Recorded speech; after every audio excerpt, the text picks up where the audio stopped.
Hello, friends.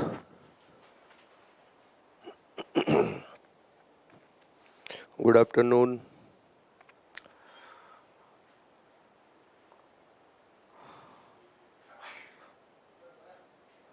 જય માતાજી, જય દ્વારકાધીશ. ગુડ આફ્ટરનૂન, જય સોમનાથ. ચાલો ફટાફટ સેશનને શેર કરવાની શરૂઆત કરી દઈએ મિત્રો.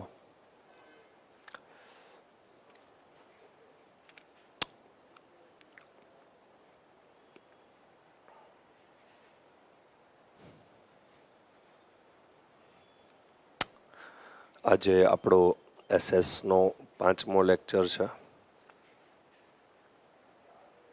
ચેપ્ટર નંબર ધોરણ 6, ચેપ્ટર નંબર 7 પર આપણે પહોંચી ગયા છીએ.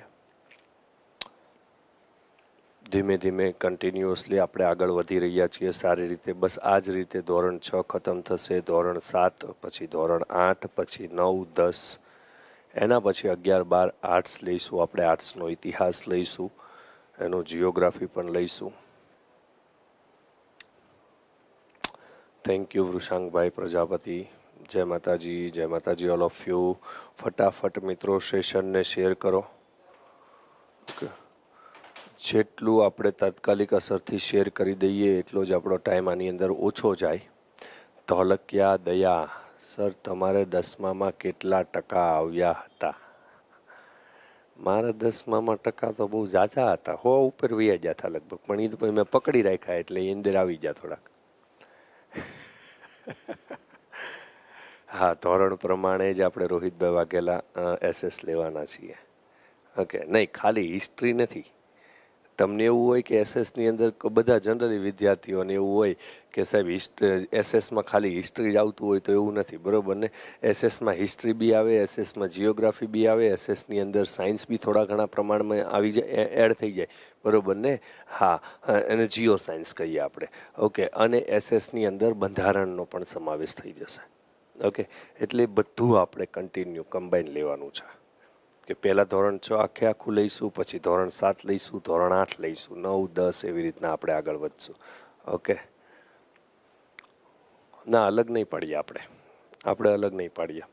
આપણે અલગ પાડીશું ને તો ઘણા વિદ્યાર્થીઓ જે છે એ કન્ફ્યુઝ થઈ જશે. એટલે આપણે આખી બુક જ સાથે સાથે કરવાની રહેશે. ઓકે, ચાલો મિત્રો ફટાફટ સેશનને શેર કરો. શેર કરવામાં તમે લોકો આજે થોડું ઘણા અંશે જે છે એ નબળાઈ દર્શાવી રહ્યા છો. ભાઈ જય માતાજી. ઓકે, સામાજિક વિજ્ઞાનની આ સિરીઝ, અને એની અંદર આપણે જે છે એ 5મા નંબરનો લેક્ચર છે. જીસીઆરટી બેઝ જ આપણે જઈ રહ્યા છીએ, બુક્સ જ કરી રહ્યા છીએ. અહીંયા બીજા કોઈ પણ પ્રાઇવેટ પબ્લિકેશન જે છે એનો આપણે આધાર નથી લઈ રહ્યા. ઓન ખાલી જીસીઆરટી અને થોડા ઘણા પ્રમાણમાં આપણે અહીંયા એનસીઆરટી, થોડું ઘણું એટલે કેટલું પ્રમાણ એ બી હું તમને કહી દઉં. 10થી 15% જેટલું એનસીઆરટી મિક્સ કરેલું છે બસ. ઓકે, હા, તો મિત્રો આપણે જે છે સ્ટાર્ટ કરીએ પહેલાં ટાટની બેચ વિશે આપણે થોડા ઘણા પ્રમાણમાં સમજી લઈએ. તો ટેટ 1 અને ટેટ 2 માટે આપણી લાઈવ બેચ જે છે એની અંદર અત્યારે 50% ડિસ્કાઉન્ટ પ્લસ ફ્રી મટીરિયલનો સેટ પ્લસ ટેસ્ટની એપ્લિકેશન જે છે એ વિદ્યાર્થીઓને આપવામાં આવે છે. જે વિદ્યાર્થીઓ પાર્ટ 1 લાઈવ લેવા માગતા હોય છે એમના માટે પાર્ટ 1 લાઈવની ફીસ છે 11,499 રૂપિયા, અને પાર્ટ 2 રેકોર્ડ મળે છે જેમની ફીસ છે મિત્રો 9,499 રૂપિયા. ઓકે, આ જે છે એ બંને 50% ડિસ્કાઉન્ટ સાથેની પ્રાઇઝ છે દોસ્તો. પાર્ટ 1ની 9 મહિનાની વેલિડિટી છે, પાર્ટ 2ની 6 મહિનાની વેલિડિટી છે, અને જ્ઞાન લાઈવની એપ્લિકેશન ઉપર આનું એડમિશન પ્રોસેસ અત્યારે શરૂ છે. આપણી આ જે છે એ ટોટલી ફેકલ્ટી મિત્ર મંડળો છે. આપણા બધા જ અહીંયા ગણિત, વિજ્ઞાન, સામાજિક વિજ્ઞાન અને ભાષા પાર્ટ 1 અને પાર્ટ 2નું સંપૂર્ણ પ્રિપેરેશન જ્ઞાન એકેડમી કરાવે છે. આ બધી જ ફેકલ્ટીઓથી તમે વાકેફ છો. કરવાનું શું છે એડમિશન લેવા માટે? તો એડમિશન લેવા માટે તમારે લોકોને જે છે એ જ્ઞાન લાઈવ એપ્લિકેશન ડાઉનલોડ કરવાની છે પ્લે સ્ટોર ઉપરથી. ત્યાં તમારે જે છે એ રજિસ્ટ્રેશન કરવાનું છે. ઈમેલ આઈડી યા તો મોબાઈલ નંબર જે છે એનાથી રજિસ્ટ્રેશન થશે. પાસવર્ડ ક્રિએટ કરવાનો છે, આ બંનેને યાદ રાખવાનું છે. લોગિન કરવાનું છે. જે કોઈ પણ કોર્સ ખરીદવા માગો એ કોર્સમાં જવાનું છે, ત્યાં જઈ અને પ્રોમો કોડ એપ્લાય કરવાનો છે. પ્રોમો કોડ એપ્લાય થયા પછી પેમેન્ટ ડન કરવાનું છે. એના પછી તમારામાં મેસેજ આવી જશે કે તમે કોર્સને સક્સેસફુલી બાય કરી લીધો છે. માય કોર્સના ઓપ્શનમાં જશો, ત્યાં તમને તમારો કોર્સ દેખાશે. જો કોઈ પણ ક્વેરી હોય તો આપેલા નંબર ઉપર તમે સંપર્ક કરી અને માહિતી મેળવી શકો છો. હવે વાત કરીએ ટેટ 1 અને ટેટ 2માં વિદ્યાર્થીઓ જો અહીંયા અમારી સામે રૂબરૂ બેસી અને પ્રિપેરેશન કરવા માગતા હોય તો એવા વિદ્યાર્થીઓ માટે 150 માસની સંપૂર્ણ તૈયારી કરાવવામાં આવશે. 10 તારીખથી 13 તારીખ સુધી ડેમોનો ટાઈમ હતો. સવારે 8 વાગ્યાનો ટાઈમ છે. 14 તારીખથી બેચ રેગ્યુલર શરૂ થઈ ગઈ. ઓકે, 26,500 ફીસ છે. ઓકે, હવે તમારે 26,500 જે છે 26,500 જો તમે ડેમોની અંદર ભરો છો તો 23,500 રૂપિયા તમારે ભરવા પડશે. આ ઓફલાઈન બેચમાં જે વ્યક્તિ એડમિશન લે છે એમને ઓનલાઈન બેચ સાથે ફ્રી ઓફ ચાર્જમાં આપવામાં આવે છે. આ ઓફલાઈનમાં બેચ એડમિશન લેવા માટે રજિસ્ટ્રેશન ફરજિયાત છે. અહીંયા આપેલા નંબર ઉપર સંપર્ક કરી અને તમે માહિતી મેળવી શકો છો, રજિસ્ટ્રેશન કરાવી શકો છો. ઓકે, હા. હવે મિત્રો અહીંયાથી આપણે આગળ જઈએ, શરૂઆત કરીએ. આજે સેશનને શેર કરવામાં તમે લોકોએ એકદમ નબળાઈ બતાવી દીધી છે. ઓકે, ગઈકાલનો એક રવિવારની જે રજા ગઈ, મને ખબર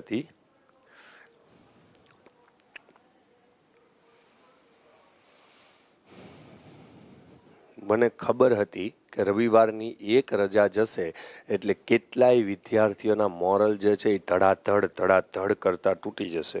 બરાબર છે, કંઈ વાંધો નહીં. આપણે શરૂ કરી દીધું છે, વિદ્યાર્થીઓનો સપોર્ટ રહેશે ત્યાં સુધી શરૂ રહેશે. ઓકે, પછી જય માતાજી, કારણ કે ઓફલાઈનમાં એટલા બધા વિદ્યાર્થીઓ વેઇટ કરે છે.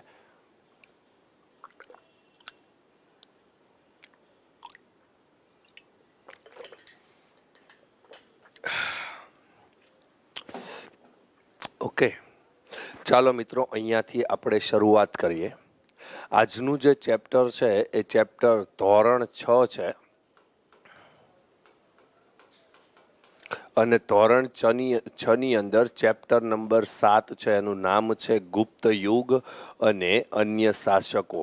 મતલબ મૌર્ય વંશને આપણે સારી રીતે જે છે એ ખતમ કરી ચૂક્યા છીએ અને મૌર્ય વંશ ખતમ થયા પછી આ ગુપ્ત વંશ જે છે એ ગુપ્ત વંશ વિશેની ડિટેલ આપણે કરવાની છે. તો આની અંદર આપણે ડિટેલમાં જઈએ મિત્રો, તો ઈસવી સનની 3જી સદીના સમયગાળામાં, જે 3જી સદીનો સમયગાળો હતો, મતલબ ઈસવીસન પૂર્વે હવે આપણે કુદાવી ચૂક્યા છીએ. હવે આપણે ઈસવીસનની શરૂઆતમાં આવી ચૂક્યા છીએ.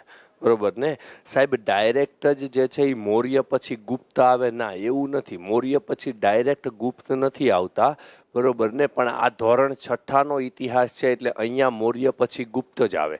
નહીતર જો આપણે ડીપમાં જઈએ તો મૌર્ય પછી શૃંગ વંશ આવે છે, એ શૃંગ વંશ પછી યવનો આવે છે, એ યવનો પછી શક આવે છે, એ શક પછી પહલવ આવે છે. ઓકે, અને પહલવ પછી કુષાણો આવે છે. અને વચ્ચે બી બીજા ઘણા બધા નાના મોટા સામ્રાજ્યો જે છે એ આવી જાય છે. અને એના પછી આ ગુપ્તો જે છે એ ગુપ્તો આવે છે. અહીંયા હું એવું નથી કહેવા માંગતો કે યવનો ખતમ થઈ ગયા પછી શકો આવ્યા, શકો ખતમ થયા પછી પહલવો આવ્યા, નહીં. આવવાનો જે ક્રમ છે એ ક્રમ કંઈક આવો છે. બાકી શક શાસન જે છે એ શક શાસન ભારતમાં લગભગ 300-350 વર્ષ સુધી રહેલું. ક્લિયર છે ને? ઓકે, તો આ 3જી સદીમાં મગધમાં એક પ્રભાવશાળી ગુપ્ત વંશની સત્તા જે છે એ સત્તા સ્થપાઈ છે. આ ગુપ્ત વંશ દ્વારા ભારતની અંદર શું કરવામાં આવે છે કે મિત્રો, જેવો મૌર્ય વંશ ખતમ થાય છે અને નવા વંશો આવ્યા ને, એની અંદર મોટા ભાગના વંશો વિદેશી હતા. કેવા હતા? ફોરેનરો હતા. જેમ કે શૃંગો આપણા નહોતા, શૃંગ આપણા હતા, બરોબર ને? શૃંગ આપણા હતા. યવનો, શકો, પહલવો અને કુષાણો, આ ચાર જે છે એ ચાર વિદેશી પ્રજાતિઓ હતી. હવે મૌર્ય વંશના શાસન પછી ભારતનું મોટા ભાગનું શાસન કોના હાથમાં જતું રહે છે? તો વિદેશી પ્રજાતિના હાથમાં જતું રહે છે. એટલા માટે ભારતની જે રાજકીય એકતા છે, ભારતની જે શાંતિ છે, ભારતની જે અખંડિતતા છે, આ બધું જોખમમાં મુકાઈ જાય છે. અને આ ગુપ્ત વંશ જે છે ને, એને ભારતમાં રાજકીય એકતા, શાંતિ અને સુરક્ષાની સ્થાપના કરી. કેમ? કારણ કે આખા ભારતને મૌર્ય વંશ પછી કોઈ એક વંશે જો સ્વતંત્ર શાસન પૂરું પાડ્યું હોય, મતલબ આખા ભારત ઉપર એક જ વંશનું શાસન, એક જ કાયદો, એક જ રાજા, તો એવો વંશ કયો હતો? ગુપ્ત વંશ હતો. હવે જ્યારે એક જ રાજવીના અંડરમાં સમગ્ર પ્રદેશ આવી જાય એટલે વાર્તા જે છે એ ફિનિશ થઈ જાય કે આખો પ્રદેશ એક જ વ્યક્તિના અંતરમાં આવ્યો એટલે વહીવટીય દ્રષ્ટિએ પણ સરળતા સાબિત થાય, રાજકીય દ્રષ્ટિએ પણ જે છે એ રાજ્ય હંમેશા વિકાસ કરતું થઈ જાય. ક્લિયર ને? અહીંયાથી જોઈએ તો આજે ગુપ્ત યુગ છે એ ગુપ્ત યુગને ભારતનો સુવર્ણ યુગ કહેવામાં આવે છે. ગુપ્ત યુગને ભારતનો કયો યુગ કહેવામાં આવે છે? સુવર્ણ યુગ એવા નામથી ઓળખવામાં આવે છે. અહીંયા આપણે ડિટેલમાં જઈએ તો સૌ પ્રથમ વ્યક્તિ જે છે એ આવશે મિત્રો ચંદ્રગુપ્ત પહેલો. ચંદ્રગુપ્ત પહેલો. સાહેબ ડાયરેક્ટ જ ચંદ્રગુપ્તથી શરૂઆત થાય છે? ના, એવું નથી. ઓકે, વાસ્તવિકતામાં ગુપ્ત વંશની શરૂઆત થાય છે મિત્રો શ્રીગુપ્તથી. કોનાથી થાય છે? શ્રીગુપ્તથી થાય છે, બરોબર ને? પણ આ એક નાનો એવો રાજવી હતો, એક નાનો એવો રાજવી હતો. ગુપ્ત વંશનું વાસ્તવિક ડેવલપમેન્ટ જે છે એ વાસ્તવિક ડેવલપમેન્ટ જો કોઈ રાજાએ કરેલું હોય તો એ ચંદ્રગુપ્ત પ્રથમ નામનો રાજવી હતો. ડિટેલમાં જોઈએ એટલે આપણને વધારે પડતો સમજમાં આવશે. ઓકે, સ્થાપક કોણ છે ગુપ્ત વંશના? ગુપ્ત વંશના સ્થાપક કોણ છે? તો શ્રીગુપ્ત છે. અને આ જે શ્રીગુપ્ત છે એ શ્રીગુપ્તના એક પુત્ર છે જેનું નામ છે ઘટોત્કચ ગુપ્ત. શું નામ છે? ઘટોત્કચ ગુપ્ત. અને ઘટોત્કચ ગુપ્તના અનુગામી રાજા તરીકે ચંદ્રગુપ્ત પ્રથમ ઈસવીસન 319માં પાટલીપુત્રની ગાદીએ આવ્યો. મતલબ આવું થાય છે, શ્રીગુપ્ત પછી ઘટોત્કચ આવે છે. આ ઘટોત્કચ જે છે એના પછી ચંદ્રગુપ્ત પ્રથમ આવે છે. ચંદ્રગુપ્ત પ્રથમ આવે છે. કેટલાક વિદ્યાર્થીઓની કોમેન્ટ આવે છે ઓકે કે સર અહીંયા ચંદ્રગુપ્ત જે છે એના કારણથી અમને લોકોને કન્ફ્યુઝન થાય છે, કારણ કે મૌર્યમાં પણ ચંદ્રગુપ્ત આવે, અહીંયા ચંદ્રગુપ્ત આવે, ચંદ્રગુપ્ત પહેલો, ચંદ્રગુપ્ત બીજો. તો એક વસ્તુ યાદ રાખી લેજો, બરોબર ને? ચંદ્રગુપ્ત જે છે એ ચંદ્રગુપ્તને આ રીતે યાદ રાખવાનો. ઓકે, 0, 1 અને 2. ઓકે, 0, 1 અને 2. હવે આ 1 અને 2 જે છે ને, ચંદ્રગુપ્ત પહેલો અને ચંદ્રગુપ્ત બીજો, એ વાસ્તવિકતામાં ગુપ્ત વંશના રાજવીઓ છે. જ્યારે ચંદ્રગુપ્ત 0 એવું ન બોલાય એટલે ચંદ્રગુપ્ત મૌર્ય બોલવું પડે. શું બોલવું પડે ભાઈ? ચંદ્રગુપ્ત મૌર્ય બોલવું પડે. એટલે ચંદ્રગુપ્ત મૌર્ય એ મૌર્ય વંશનો રાજવી છે. ખાલી ચંદ્રગુપ્ત મૌર્ય આવ્યો તો એ મૌર્ય વંશનો રાજવી. ચંદ્રગુપ્ત પહેલો, ચંદ્રગુપ્ત બીજો જો એવું આવે તો એ કયા વંશનો રાજવી છે? એ ગુપ્ત વંશનો રાજવી છે. હવે મિત્રો આ જે ઘટોત્કચ છે ને એના વિશેની એક ડિટેલ હું તમને આપી દઉં. ઓકે, મેં જ્યારે ઇન્ડિયન હિસ્ટ્રી ભણાવ્યું ત્યારે ઇન્ડિયન હિસ્ટ્રીની અંદર મેં તમને એવું કીધેલું, એક જગ્યાએ આપણે ડિટેલમાં ભણાવેલું છે કે આ ઘટોત્કચને ગુપ્તોના આદિ પુરુષ તરીકે ઓળખવામાં આવે છે. એક્ઝામની અંદર તમને એવું પૂછે કે ભાઈ કોના શિલાલેખોની અંદર ઘટોત્કચને ગુપ્તોના આદિ પુરુષ તરીકે ઓળખવામાં આવે છે, તો એમાં આપણે કોનો શિલાલેખ જવાબમાં લખીશું? વાકાટકોનો શિલાલેખ લખીશું, પછી પુષ્યભૂતિ વંશનો શિલાલેખ લખીશું, એહોલનો લેખ લખીશું, શું લખીશું આપણે? તો એ આપણને ફાઇનલી ખબર હોવી જોઈએ. મગજને થોડી કષ્ટી આપશો તો એ આન્સર જે છે એ તમને બહુ જ મસ્ત રીતે યાદ આવી જશે. હા, વેરી ગુડ. પૂર્વા ગૌસ્વામી બેન જે છે એનો આન્સર આવી ગયો કે સાહેબ વાકાટકોના અભિલેખની અંદર જે છે એ ઘટોત્કચને ગુપ્તોના આદિ પુરુષ તરીકે ઓળખાવેલ છે. ઓકે, મેં પહેલા જ ઓપ્શન આપી જ દીધો હતો અહીંયા. ઓકે, એનો મતલબ કે 99% એ જવાબ આવતો હોઈ શકે.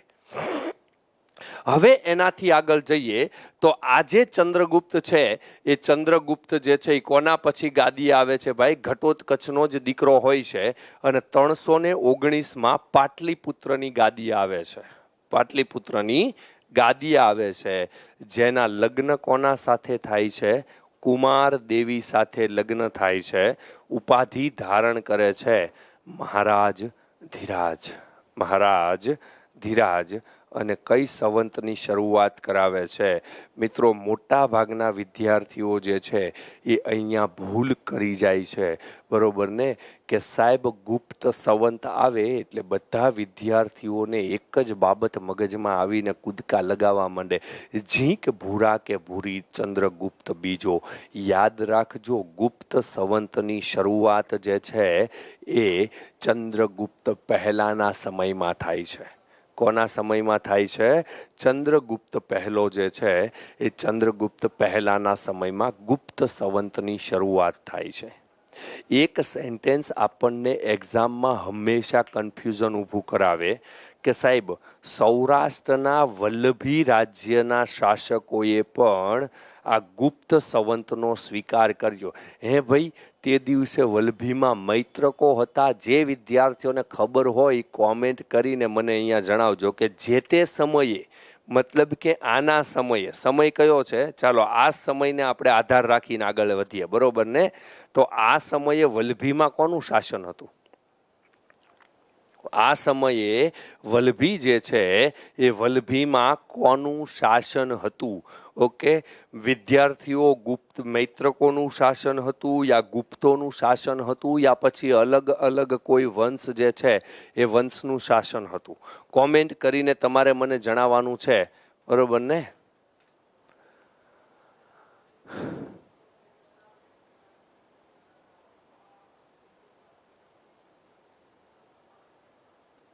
ઓકે, અહીંયા જનરલી વિદ્યાર્થીઓ કહી રહ્યા છે કે સાહેબ મૈત્રકોનું શાસન હતું, સાહેબ ચાવડાઓનું શાસન હતું, કોઈક કહે છે કે સાહેબ ગુપ્તોનું શાસન હતું, શકોનું શાસન હતું.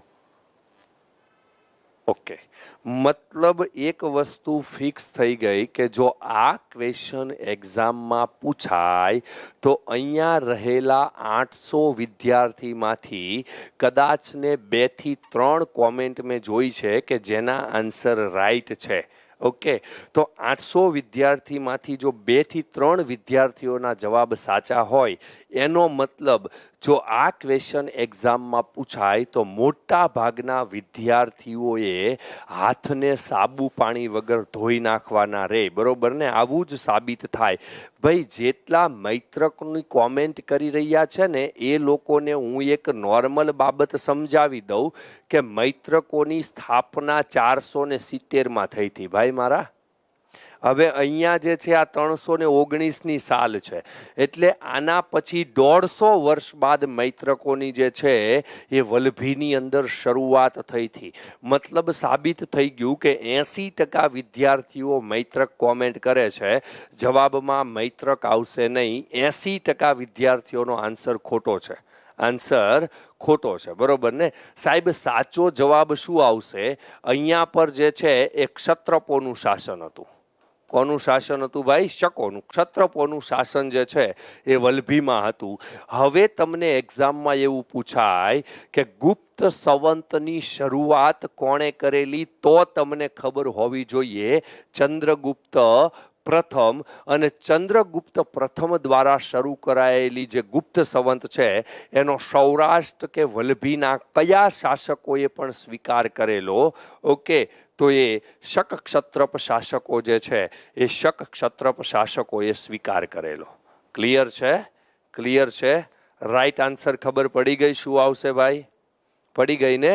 અહીંયાથી આપણે આગળ જઈએ તો સમ્રાટ સમુદ્રગુપ્ત વિશે વાત કરીએ તો ચંદ્રગુપ્ત પ્રથમ જે છે એ ચંદ્રગુપ્ત પ્રથમ પછી તેનો પ્રતાપી પુત્ર સમુદ્રગુપ્ત ગાદી આવે છે. વિદ્યાર્થીઓને એક નમ્ર વિનંતી કરું છું કે જેટલા લોકોને લાઈક કરવાની બાકી છે એ વિદ્યાર્થીઓ લાઈક કરી દેજો ભાઈ. ઓકે, કારણ કે લાઈક કરવાના એકચ્યુઅલી કોઈ પૈસા તમારે આપવા નથી પડતા અહીંયા. ઓકે, અને લાઈક કરશો કે નહીં કરો, તમને આટલું જબરજસ્ત કન્ટેન્ટ ફ્રી ઓફ ચાર્જમાં ભણવા મળે છે, તો પછી ન કરીને કોઈ મતલબ નથી. લાઈક કરી દેવી એ જ એક સારા વિદ્યાર્થીની નિશાની છે, હે ને? કારણ કે 40,000, 50,000, 80,000 રૂપિયા ફીસ ભરવી, આટલી ફીસ ભરીને પણ આટલું કન્ટેન્ટ તમને નથી ક્યાંય મળવાનું. તો એક વખત લાઈક કરીએ તો અમને થોડી મજા આવે કે ચાલો ભાઈ, વિદ્યાર્થીઓ જે છે એ અહીંયા આવે છે ને આપણને સપોર્ટ કરે છે. ઓકે, જેટલો સપોર્ટ તમારા તરફથી મળશે એટલું અમને અહીંયાથી મજા આવશે. ચાલો ફટાફટ જ જે છે મિત્રો લાઈક કરી દો. બાકી લાઈવમાં તો તમે કીધું હતું બરોબર ને, એ વાતમાં જે છે તમે પૂરેપૂરી રીતે સફળ થઈ શક્યા નહીં. આજે વિદ્યાર્થીઓ જે છે એમણે શેર નથી કર્યો વિડીયોને. ઓકે, કંઈ વાંધો નહીં, કભી હમારા ભી ટાઈમ આએગા. મેં શું કરવાના સિરીઝની શરૂઆત કરી ભાઈ? મેં એ જ રીઝનસર આ સિરીઝની શરૂઆત કરી કે તલાટીવાળા વિદ્યાર્થીઓ, જુનિયર ક્લાર્કવાળા વિદ્યાર્થીઓ, ટેટ ટાટવાળા વિદ્યાર્થીઓ, આટલા ખાસ. હવે ક્લાસ 3વાળા બધા આવી ગયા એમાં, બરોબર ને? ક્લાસ 1-2 જે છે એ ક્લાસ 1-2 પણ આવી ગયું. આવા વિદ્યાર્થીઓ વારંવાર પેપર જે છે એ હાથમાં લઈને બેસે તો એક જ સવાલ એના મગજની અંદર આવે કે સાલું કોઈ પણ પરીક્ષા ગુજરાત સરકારની પાસ કરવી હોય તમારે GCRT કરવી જ પડે. મને ખબર હતી કે GCRT જનરલી કોઈ કરાવતું નથી.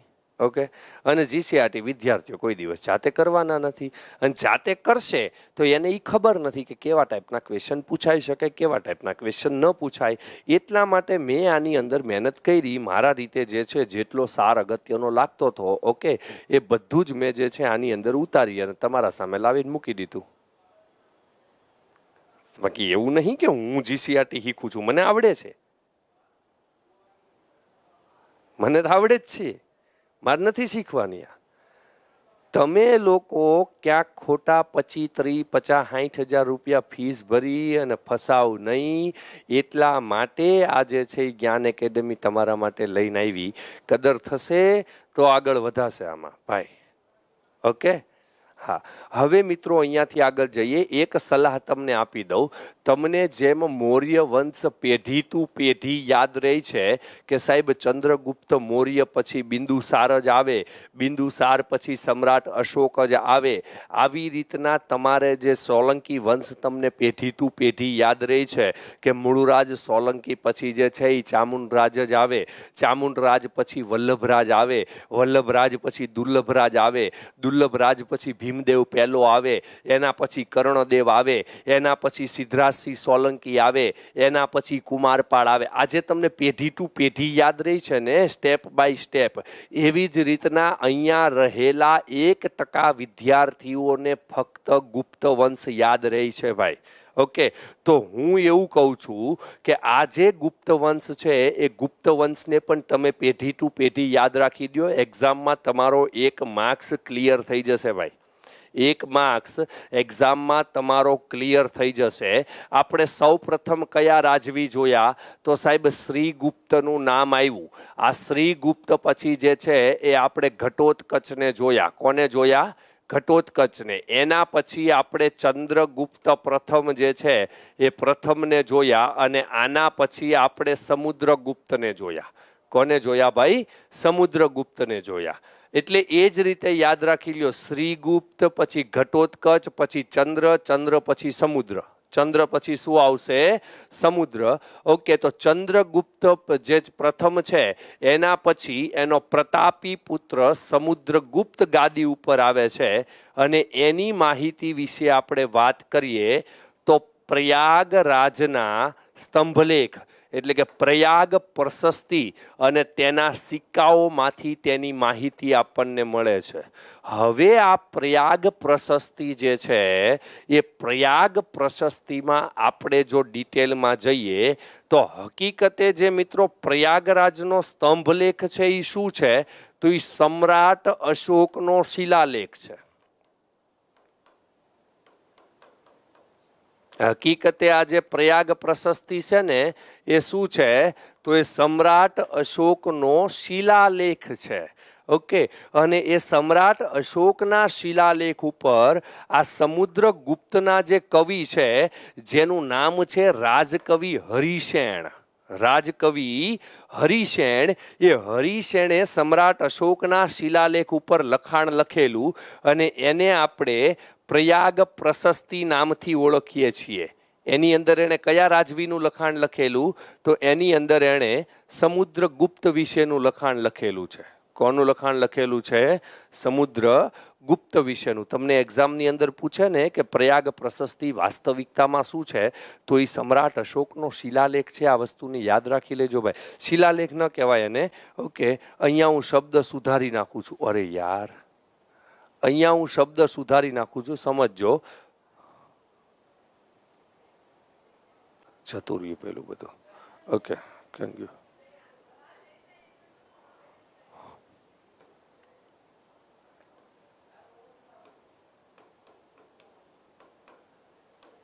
સ્તંભલેખ.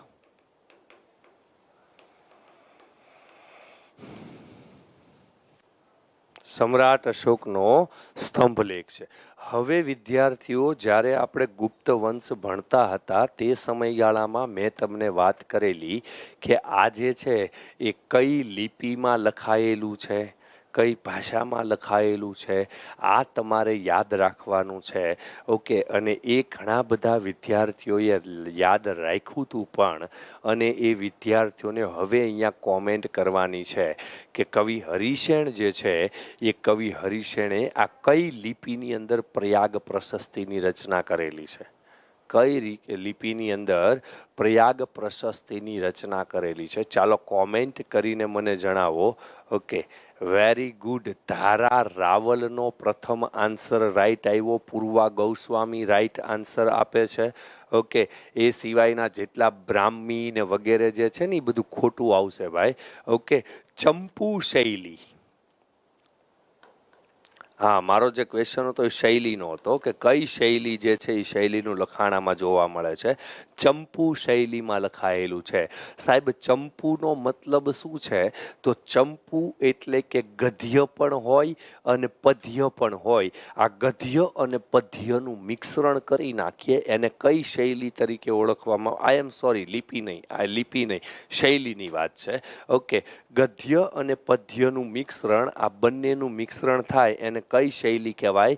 ચંપુ શૈલી કહેવાય. ઓકે, હા, આપણને અત્યારે કદાચ ને આ શૈલી જે છે એવા બધા નામ સાંભળી અને આપણને એવું થતું હશે તો આવું નહીં પૂછાય. રેડી? તો પેપર જો ભાઈ આપણા કાકાઈ નથી કાઢવાના, પછી આપણા મોટા પપ્પાએ નહીં કાઢવાના, બરોબર ને? અને આવું જ પૂછાય, કારણ કે આવા શબ્દોને વિદ્યાર્થીઓ જે છે એ હસવામાં કાઢી નાખે અને આવું જ પૂછાય. જે ભાઈ કોમેન્ટ કરે છે ને બિપિન મકવાણા કે આવું ન પૂછાય, હું તમને ક્વેશ્ચન મોકલીશ, તમે મને જે છે એ મારો કોન્ટેક કરજો, હું તમને ક્વેશ્ચન મોકલીશ. આવો, આ નહીં, આવો મોકલીશ. હા, નાહનાલાલની ડોલન શૈલી જેવું.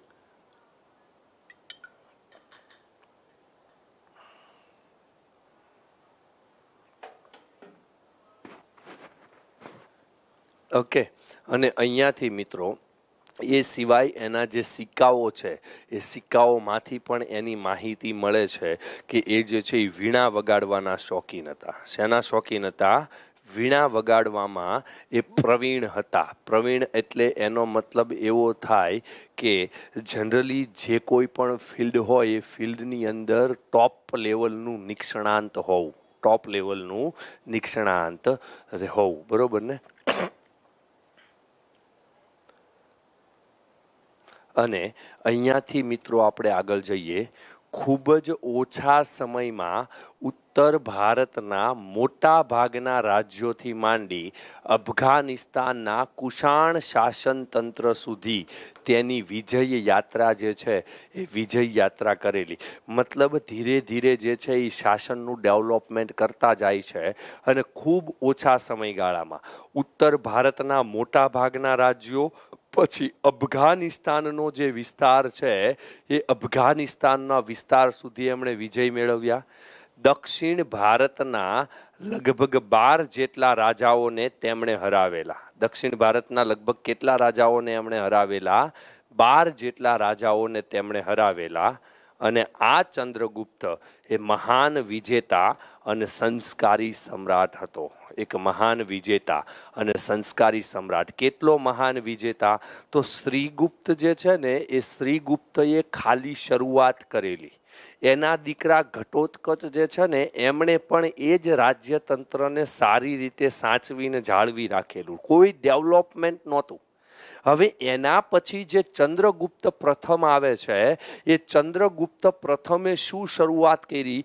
તો યુદ્ધો દ્વારા વિજયો મેળવી અને આજુબાજુના રાજ્યોને ખેંચવાની કોશિશ કરી અને એનાથી વાસ્તવિક રીતે ગુપ્ત વંશનો વિકાસ થયો. એટલે જો તમને એક્ઝામમાં પૂછે કે ગુપ્ત વંશનો સ્થાપક કોણ, તો આવશે શ્રીગુપ્ત. પણ ગુપ્ત વંશનો વાસ્તવિક સ્થાપક અથવા તો ગુપ્ત વંશનો ખરો સ્થાપક કોણ? તો જવાબ આવશે મિત્રો ચંદ્રગુપ્ત પ્રથમ.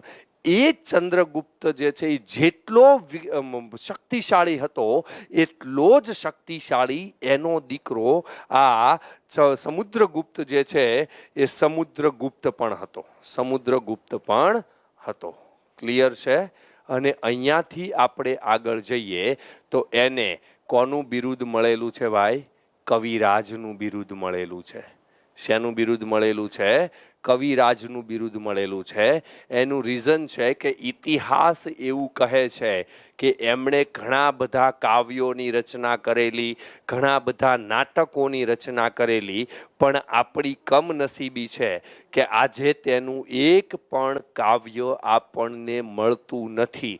મતલબ આપણને ખબર નથી કે એનું કયું કાવ્ય છે. કદાચ ઇમ્પોસિબલ હોય બી, ચાલો કદાચ, બરોબર ને, પણ આપણને નથી ખબર કે આ કાવ્ય કોનું છે. એટલે એવું માની લઈએ છીએ કે સમુદ્રગુપ્તનું એક પણ કાવ્ય આપણા પાસે અવેલેબલ નથી. એક સિક્કામાં સમુદ્રગુપ્તને વીણા વગાડતો દર્શાવવામાં આવ્યો છે, જે તેનો સંગીત પ્રેમ દર્શાવે છે. તેણે અશ્વમેઘ યજ્ઞ જે છે એ અશ્વમેઘ યજ્ઞ કરેલો છે. રામાયણ જો તમે જોયેલી હોય તો ભગવાન શ્રી રામચંદ્ર જે છે એ ભગવાન રામચંદ્ર દ્વારા અશ્વમેઘ યજ્ઞ થાય છે. અશ્વમેઘ યજ્ઞ થાય છે. આ યજ્ઞની અંદર શું હોય? પ્રાચીન સમયમાં મિત્રો કેટલાક યજ્ઞો એવા પ્રસિદ્ધ હતા. અશ્વમેઘ યજ્ઞ છે, રાજસૂય યજ્ઞ છે, પુત્રયેષ્ઠી યજ્ઞ છે. આવા બધા યજ્ઞો પ્રસિદ્ધ હતા. એમાંનો અશ્વમેઘ યજ્ઞ શું છે? તો પોતાનો જે સામ્રાજ્યનો વિસ્તાર છે એ વિસ્તારને ડેવલપ કરવા માટે એક ઘોડો હોય, એ ઘોડાના કપાળમાં, જે ઘોડાનું જે શિર હોય ત્યાં પર એક સોનાની તકતી લગાવવામાં આવે, ધાતુની તકતી હોય. એની અંદર લખેલું હોય કે ભાઈ XYZ નામના રાજા જે છે એમના દ્વારા આ ઘોડો છૂટો કરવામાં આવે છે. આ ઘોડો જો તમારા રાજ્ય વિસ્તારમાંથી પસાર થાય તો એનો મતલબ એવો થશે કે તમારું રાજ્ય આજથી અમારા અંડરમાં આવી ગયું. હવેથી તમારે અમને ટેક્સ ભરી અને રાજ શાસનને ચલાવવું પડશે. આ ઘોડાને પકડવાની કોશિશ કરશો નહીં. જો આ ઘોડો પકડ્યો તો એનો મતલબ અમે એવો વિચારીશું કે તમે અમારું આધિપત્ય સ્વીકારવા તૈયાર નથી અને મતલબ તમે અમારા સામે યુદ્ધ કરવા માટે તૈયાર છો અને અમારું સૈન્ય તમારી સાથે યુદ્ધ કરશે. આવું સૂચના એમાં લખવામાં આવતી. નીચે લખી દેવામાં આવતું, લિખિતન મહારાજા બાપુ બાપુ બાપુ બાપુ બાપુ. ઓકે, હા, કે ભાઈ આ જે છે એ XYZ નામના બાપુનું ઘોડું છે જે ઓય આટા મારે છે. સમજી ગયા તમે? સમજી ગયા છો ને? ઓકે, આને અશ્વમેઘ યજ્ઞ કહેવામાં આવતો. ભગવાન રામે મોકલેલો અને લવકુશે રોકેલો, જો તમને ખ્યાલ હોય તો. ઓકે, અને આ સંદર્ભે પણ તેમણે સિક્કા પડાવ્યા હતા. તેમણે કયા ધર્મને ઉત્તેજન આપેલું ભાઈ?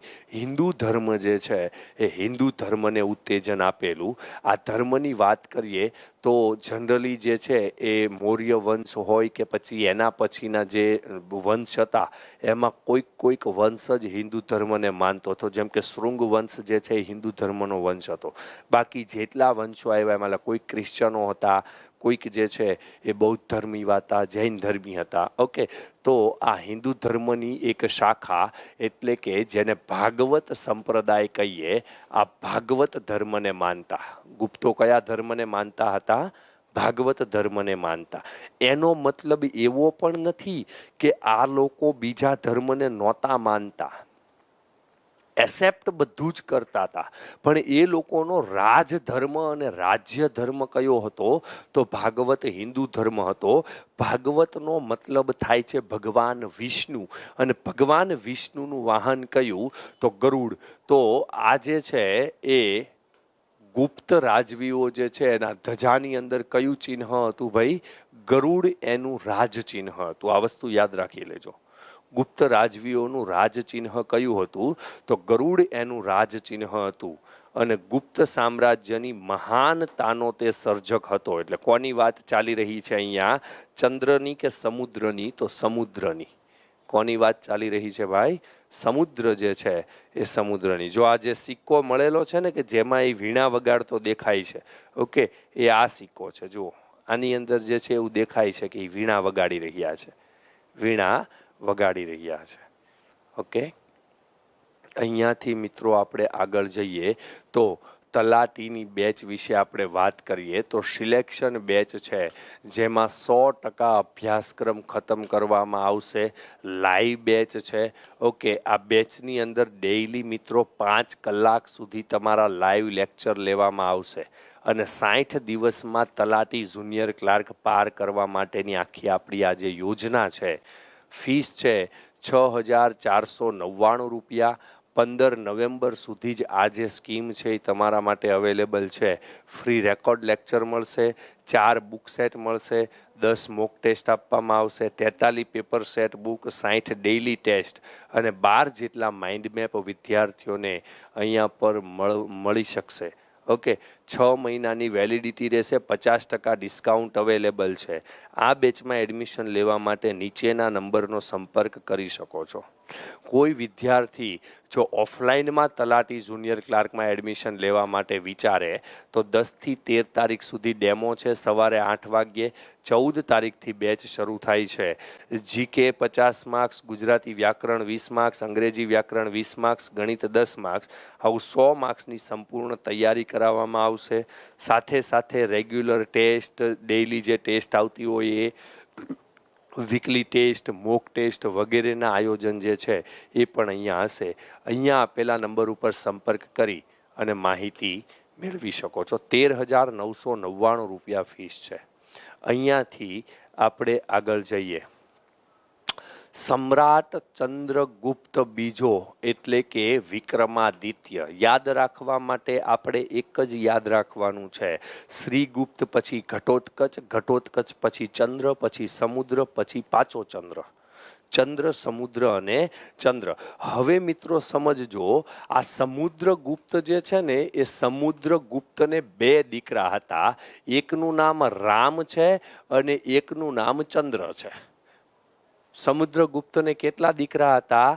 એક રામગુપ્ત છે અને એક ચંદ્રગુપ્ત બીજો છે. આ રામગુપ્ત થોડો નબળો રાજવી હતો. રામગુપ્ત કેવો રાજવી હતો ભાઈ? નબળો રાજવી હતો. અને નબળો રાજવી હોવાને કારણે એમણે જે છે એ પોતાનું જે કાંઈ પણ સર્વસ્વ હતું, મતલબ કે પોતાની ઇજ્જત આબરૂ હતી, એ બધું જ શક રાજવીના શરણે મૂકી દીધેલું. એક યુદ્ધની અંદર રામગુપ્ત હારે છે તો પોતાની જે પત્ની છે ધ્રુવ સ્વામીની દેવી, એ ધ્રુવ સ્વામીની દેવીને એ સમાધાન રૂપે શક રાજવી રુદ્રસિંહ ત્રીજાને આપવા માટે તૈયાર થઈ જાય છે. અને આ બાબતની ખબર કોને પડે છે? તો ચંદ્રગુપ્ત બીજાને પડે છે. એ પહેલા તો રુદ્રસિંહ ત્રીજાને હરાવીને કાઢી મૂકે છે, મારી નાખે છે. પછી પોતાના ભાઈ રામગુપ્તને પણ મારી નાખે છે અને પોતાના જે ભાભી છે એટલે કે ધ્રુવ સ્વામીની દેવી છે, એ ધ્રુવ સ્વામીની દેવી સાથે એ લગ્ન કરે છે. એ લગ્ન કરે છે. ઓકે, જોઈએ તો ચંદ્રગુપ્તનું અવસાન થયું, તેના સ્થાને ચંદ્રગુપ્ત બીજો જે છે, અહીંયા સમુદ્ર આવશે હો ભાઈ. સમુદ્રગુપ્તનું અવસાન થયું, તેના સ્થાને ચંદ્રગુપ્ત બીજો ગાદી પર આવે છે. આ ચંદ્રગુપ્ત બીજો એ ગુપ્ત વંશનો સૌથી પ્રતિભાશાળી શાસક હતો અને એણે પોતાના સામ્રાજ્યની જે સરહદો છે એ શક રાજ્ય સુધી વિસ્તારેલી. કારણ કે શકોના કયા રાજવીને એમણે યુદ્ધમાં હરાવેલો?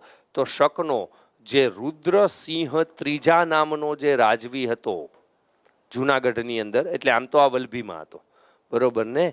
આપણે જેને મહાક્ષત્રપ રુદ્રદામા કહીએ છીએ ને, એ મહાક્ષત્રપ રુદ્રદામા પછી આ રાજવી આવે છે.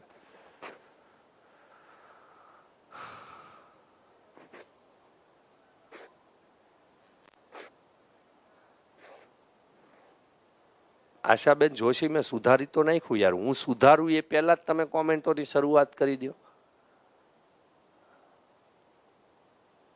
આ ટાઈપિંગ વાળી વસ્તુ છે, એમાં મિસ્ટેક થઈ શકે. ઓકે, એમાં આપણે કીબોર્ડમાં ટાઈપિંગ કરતા હોઈએ ને તો ઉપર એની પહેલાં કીબોર્ડ જ કહી દે કે આની આ મૂક, એટલે એમાં ક્યારેક મિસ્ટેક થઈ જાય. કીપેડ પાછું બહુ દોડાયું હોય ને એટલા માટે. ઓકે, હા, પણ આપણાથી જ મિસ્ટેક ન થાય ને એટલે આપણે અહીંયા સુધારી નાખ્યું. ઓકે, હવે તમને કોઈ વાંધો નહીં આવે કદાચ. ક્લિયર ને? હા, એટલે કે આજે છે ચંદ્રગુપ્ત બીજો, એણે પોતાના સામ્રાજ્યની સરહદો શક રાજ્ય સુધી વિસ્તારેલી. ગુજરાત ઉપર હુમલો કરી શક ક્ષત્રપ વંશના રાજ્યનો અંત આણેલો. ગુજરાતનો શક ક્ષત્રપ વંશનો છેલ્લો રાજવી કોણ હતો? તો રુદ્રસિંહ ત્રીજો હતો. કોણ હતો ભાઈ? રુદ્રસિંહ ત્રીજો. જો તમને એક્ઝામની અંદર એવું પૂછે કે ગુજરાત જે છે એ ગુજરાતમાં ગુપ્ત વંશની શરૂઆત કરાવનાર રાજવી કોણ? ગુજરાતમાં ગુપ્ત વંશની શરૂઆત કરાવનાર રાજવી કોણ? તો આપણો જવાબ આવશે ચંદ્રગુપ્ત બીજો.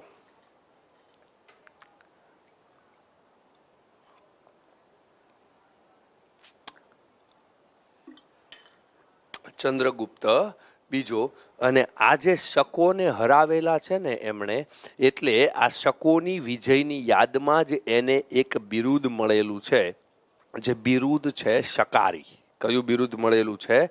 શકોનો શિકાર કર્યો એટલે એને શકારી કહેવામાં આવે. અને આને વિક્રમાદિત્ય તરીકે પણ ઓળખવામાં આવે છે. વિક્રમાદિત્ય તરીકે પણ ઓળખવામાં આવે છે. સમગ્ર ભારતના ઇતિહાસમાં મિત્રો ટોટલ 14 વિક્રમાદિત્ય થઈ ચૂકેલા છે. ઓકે, આ 14 વિક્રમાદિત્યમાંથી આજે છે એ સૌથી અગત્યનો વિક્રમાદિત્ય છે. હવે મને ખબર, હમણાં અમુક વિદ્યાર્થીઓ તો એવું કહે, સાહેબ 14 વિક્રમાદિત્યનું લિસ્ટ આપો ની વળી પ્લીઝ. આટલું યાદ રાખી લે ભાઈ, બરોબર ને? હા, જેટલું જરૂરી છે ને એટલું અહીંયાથી બધું આપી દેવામાં આવશે. આટલું જ યાદ રાખવાનું. 14 વિક્રમાદિત્ય કોઈ દી કામમાં નહીં આવે. હા, અકબરની સામે જે હેમુ હતા ને, પાણીપતનું બીજું યુદ્ધ 1556, એને 14મો વિક્રમાદિત્ય કહેવામાં આવતો. 14મો વિક્રમાદિત્ય કહેવામાં આવતો. અને અહીંયાથી મિત્રો આપણે આગળ જઈએ તો તેણે 300 વર્ષથી પગદંડો જમાવીને બેઠેલા શક ક્ષત્રપોને હાંકી કાઢવા માટે શક્તિશાળી રાજ્યો સાથે લગ્ન સંબંધો બાંધી તેમની મદદથી પોતાનું જે સૈન્ય બળ છે એ પોતાનું સૈન્ય બળ પણ તેમણે વધારેલું. કારણ કે શક ક્ષત્રપો જે છે એ ભારતની અંદર કેટલા વર્ષોથી પગદંડો જમાવીને બેઠેલા? તો ઈસવી સનની પ્રથમ સદીની અંદર આવેલા ભાઈ. શક ક્ષત્રપો ભારતમાં કયા સમયગાળામાં આવેલા? તો ઈસવીસનની પ્રથમ સદીના સમયગાળામાં આ લોકો આવેલા. હવે આનો સમયગાળો તો જે છે એ ઈસવીસનની 3જી સદીનો એન્ડ અને 4થી સદીનો સમયગાળો, બરોબર ને? એનો મતલબ કે 300થી વધારે વર્ષોથી શક ક્ષત્રપો જે છે એ ભારતની અંદર શાસન કરી રહ્યા હતા, જે વાસ્તવિકતામાં એક વિદેશી પ્રજાતિ હતી. ઓકે, ગુજરાત અને સૌરાષ્ટ્રના સમૃદ્ધ પ્રદેશો જેમ કે ભૃગુ કચ્છ એટલે કે આપણું ભરૂચ અને સ્તંભ તીર્થ એટલે કે ખંભાત, આ જે ધીકતા બંદરો છે, મતલબ કે અગ્નિ એશિયા, મધ્ય એશિયાના દેશો સાથે જે વ્યાપાર થતા હતા ગુજરાતમાંથી, એ પ્રદેશો અત્યાર સુધી કોના હાથમાં હતા? શકોના હાથમાં. કોના હાથમાં? શકોના. પણ હવે શકોને હરાવ્યા એટલે આ ભરૂચ અને ખંભાતના બંદરો જે છે એ કોના હાથમાં આવે છે? તો ગુપ્તોના હાથમાં આવે છે. અને આ ધીકતા બંદરો ગુપ્ત સામ્રાજ્યને મળ્યા પરિણામે રાજ્યનો દરિયાઈ વ્યાપાર ખૂબ વધ્યો અને ગુપ્ત રાજાઓ જે છે એ અખૂટ સંપત્તિના માલિક બને છે. ગુપ્ત રાજાઓ જે છે એ કેવી સંપત્તિના માલિક બને છે ભાઈ? તો અખૂટ સંપત્તિ જે છે એના માલિક બને છે. નહીં, પલ્લવી બાજાલા શક લોકો ચીનના નહોતા, એ ઈરાક, ઈરાન, સિરિયા એ પ્રદેશના હતા, બરોબર ને?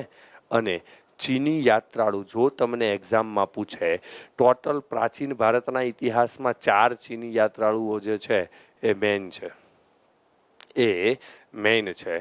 ઓકે, આ 4 ચીની યાત્રાળુઓની ચાવી આપણા વિદ્યાર્થીઓને બહુ સારી રીતે આવડે છે. એક છે ફાહિયાને, પછી છે શૃંગ્યુને, પછી છે યુ એન ત્સાંગ અને ઈત્સિંગે. એટલે આ ચાવી જે છે આ રીતની બને છે, ફાંસી હુઈ. એમાંનો જે પ્રથમ ચીની યાત્રાળુ છે ફાહિયાને, એ ફાહિયાને કોના સમયમાં ભારતની મુલાકાતે આવેલો? તો ચંદ્રગુપ્ત બીજાના સમયમાં. કોના સમયમાં આવેલો ભાઈ? ચંદ્રગુપ્ત બીજાના સમયમાં. અને પોતે કયા ધર્મનો રાજા હતો? આ વૈષ્ણવ ધર્મ એટલે કે ભાગવત સંપ્રદાય એટલે કે હિન્દુ ધર્મને માનવાવાળો રાજવી હતો ચંદ્રગુપ્ત બીજો. ચંદ્રગુપ્ત બીજો. Very good, very good. અહીંયાથી આગળ જઈએ. મેં તમને આગળ વાત કરી એમ, એ પોતે ગુપ્ત વંશના રાજવીઓ જે છે એ પોતે જનરલી ભાગવત સંપ્રદાય, વૈષ્ણવ ધર્મ, હિન્દુ ધર્મને માનતા. પણ એનો મતલબ એવો નથી કે એણે અન્ય ધર્મોની ઉપેક્ષાઓ કરેલી. બધા જ ધર્મોને સ્વીકારતા, બધા જ ધર્મોને માન આપતા. એનું બેસ્ટ એક્ઝામ્પલ કયું? તો ચંદ્રગુપ્ત બીજો છે ને, એનો સેનાપતિ છે આમ્રકાર દેવ. કોણ છે? આમ્રકાર દેવ. એક્ઝામની અંદર પૂછાવા લાયક સવાલ છે મિત્રો. આ વસ્તુને યાદ રાખવા જેવી છે કે આમ્રકાર દેવ જે છે ને એ પોતે સેનાપતિ હતા ચંદ્રગુપ્ત બીજાના. અને એ કયા ધર્મને માનતા હતા ભાઈ? બૌદ્ધ ધર્મને માનતા. કયા ધર્મને માનતા? બૌદ્ધ ધર્મને. અને એ જ ચંદ્રગુપ્ત બીજાના રાજ્યમંત્રી હતા જેનું નામ છે વરસેન. શું નામ છે? વરસેન. આ વરસેન પોતે શૈવ ધર્મમાં માનતા હતા. વરસેન કયા ધર્મને માનતા ભાઈ? શૈવ ધર્મને માનતા.